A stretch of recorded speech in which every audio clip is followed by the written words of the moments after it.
Welcome to our monthly update with David Cabot, our CEO and President of Prudential California Realty. David, welcome. Thank you. Glad to be here. How's the market?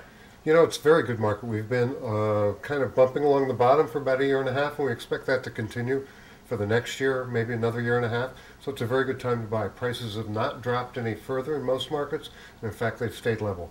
Wow, exciting times. How about our company? How are we doing as a company within the market? You know, we're doing very well. In our case, as opposed to some other cases, our agents have been able to capture a little bit more of the market share, and that way it allows them and us to succeed better in the market. Wow, that's pretty exciting. So we're getting market share and our agents are doing better. Outstanding. You know, I recently read, David, that rents were rising about 4%. What does that mean for consumers today? Well, as more and more houses sell with the short sales and the REO and the foreclosure market, more of those families are turning into renters. That's decreased the amount of vacancies in rentals, so rental rates are now coming up. Investors are starting to increase the rents.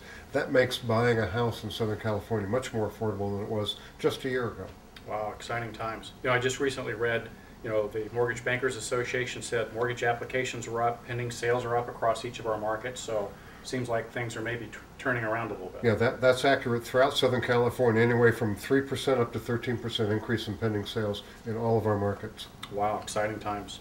You know, one of the things, David, I wanted to ask you about is the banks, their strategy seems to be shifting from foreclosures to short sales, and can you tell us a little bit more about that? Yeah, they're doing two things. Obviously, the foreclosure process is a much longer process. It's more expensive for them, and typically a foreclosed property or an REO sells for less than a short sale property would. So they're changing the strategy and going to short sale more. And recently, some of them that are short selling are now offering to allow the former owner to become a tenant in the property. So that's going to make it a little bit easier for people that are short selling having a place to live. Wow, so that it's less costly, more efficient, and makes things a little easier for everybody. Absolutely. Excellent.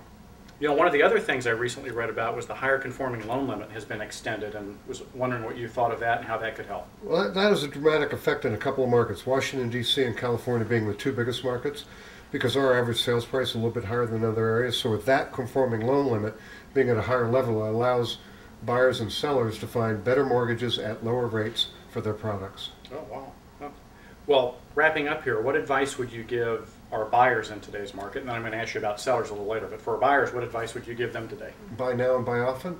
Like that. Buy now and buy often. But the reality is, if you're going to stay on a property for 3 to 5 years, it doesn't matter what the market is when you buy and sell, as long as you're doing both in the same market. So it's absolutely one of the better times in our life to buy a house.